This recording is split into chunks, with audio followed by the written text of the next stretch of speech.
These aren't normal times. As we all manage our way through a pandemic unlike anything we've seen in a century, Michelle and I hope that you and your families are safe and well.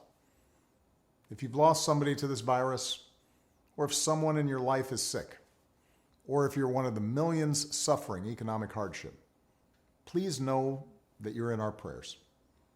Please know that you're not alone, because now's the time for all of us to help where we can and to be there for each other, as neighbors, as co-workers, and as fellow citizens.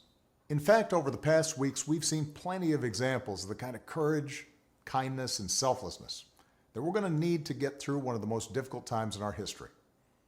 Michelle and I have been amazed at the incredible bravery of our medical professionals who are putting their lives on the line to save others, the public servants and health officials battling this disease, the workers taking risks every day to keep our economy running, and everyone who's making their own sacrifice at home with their families, all for the greater good.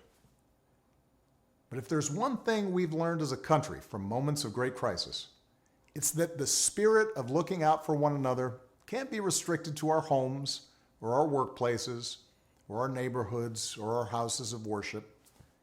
It also has to be reflected in our national government. The kind of leadership that's guided by knowledge and experience, honesty and humility, empathy and grace.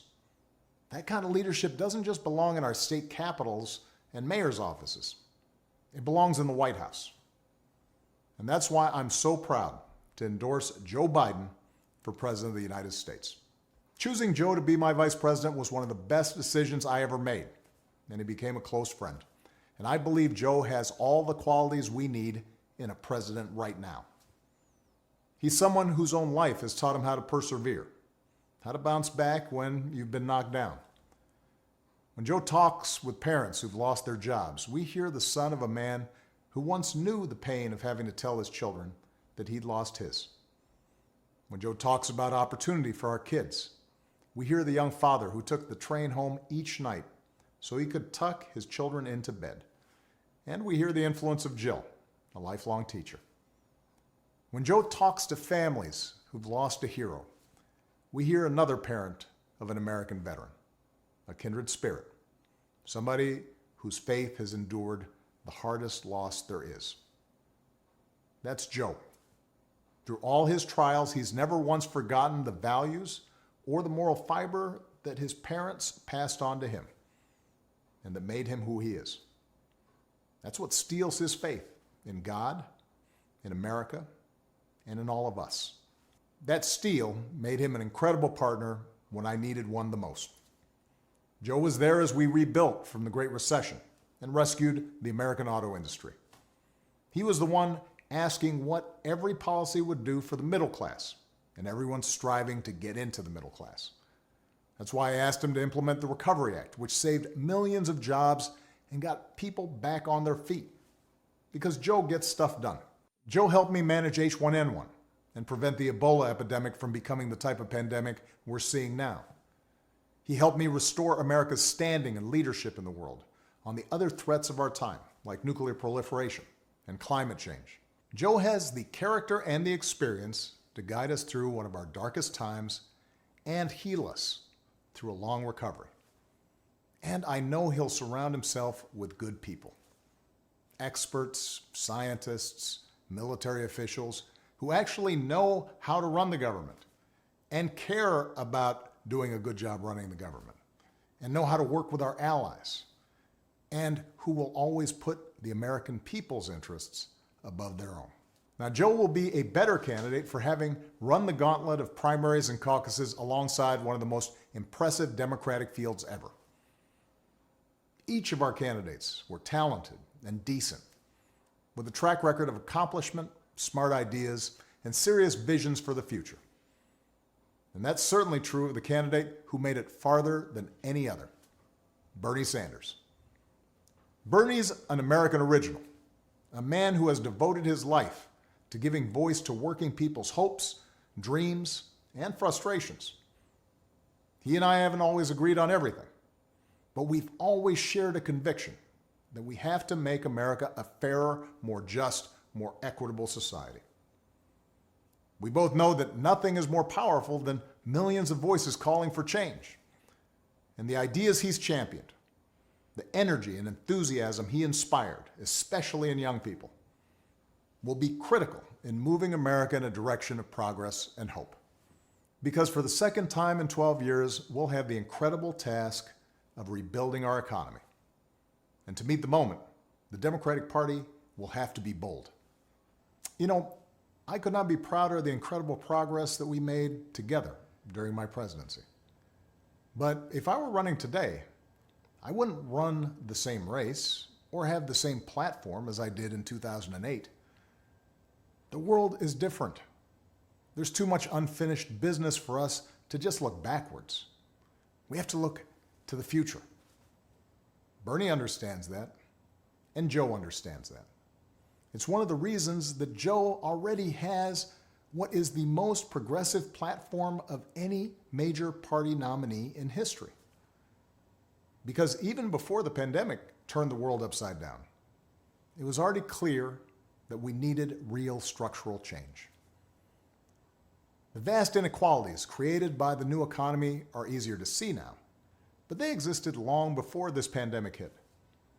Health professionals, teachers, delivery drivers, grocery clerks, cleaners, the people who truly make our economy run, they've always been essential.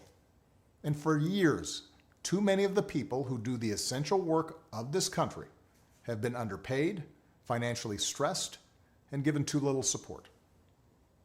And that applies to the next generation of Americans. Young people graduating into unprecedented unemployment. They're going to need economic policies that give them faith in the future and give them relief from crushing student loan debt. So we need to do more than just tinker around the edges with tax credits or underfunded programs. We have to go further to give everybody a great education, a lasting career, and a stable retirement. We have to protect the gains we made with the Affordable Care Act, but it's also time to go further. We should make plans affordable for everyone, provide everyone with a public option, expand Medicare, and finish the job so that healthcare isn't just a right, but a reality for everybody. We have to return the U.S. to the Paris Agreement and lead the world in reducing the pollution that causes climate change.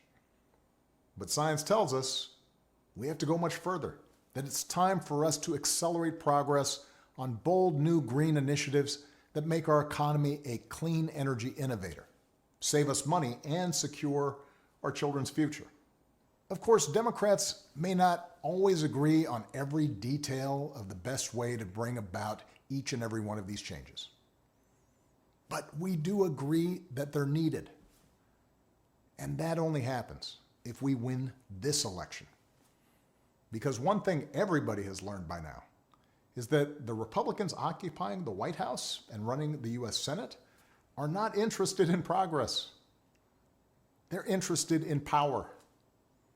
They've shown themselves willing to kick millions off their health insurance and eliminate pre-existing condition protections for millions more, even in the middle of this public health crisis, even as they're willing to spend $1 trillion on tax cuts for the wealthy. They've given polluters unlimited power to poison our air and our water and denied the science of climate change, just as they denied the science of pandemics. Repeatedly, they've disregarded American principles of rule of law and voting rights and transparency, basic norms that previous administrations observed regardless of party, principles that are the bedrock of our democracy. So our country's future hangs on this election, and it won't be easy. The other side has a massive war chest. The other side has a propaganda network with little regard for the truth.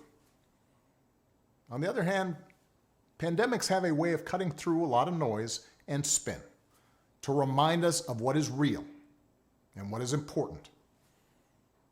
This crisis has reminded us that government matters. It's reminded us that good government matters, that facts and science matter, that the rule of law matters, that having leaders who are informed and honest and seek to bring people together rather than drive them apart, those kind of leaders matter. In other words, elections matter. Right now, we need Americans of goodwill to unite in a great awakening against a politics that too often has been characterized by corruption, carelessness, self-dealing, disinformation, ignorance, and just plain meanness. And to change that, we need Americans of all political stripes to get involved in our politics and our public life like never before. For those of us who believe in building a more just, more generous, more democratic America, where everybody has a fair shot at opportunity, for those of us who believe in a government that cares about the many and not just the few, for those of us who love this country and are willing to do our part to make sure it lives up to its highest ideals, now's the time to fight for what we believe in. So join us. Join Joe. Go to joebiden.com right now.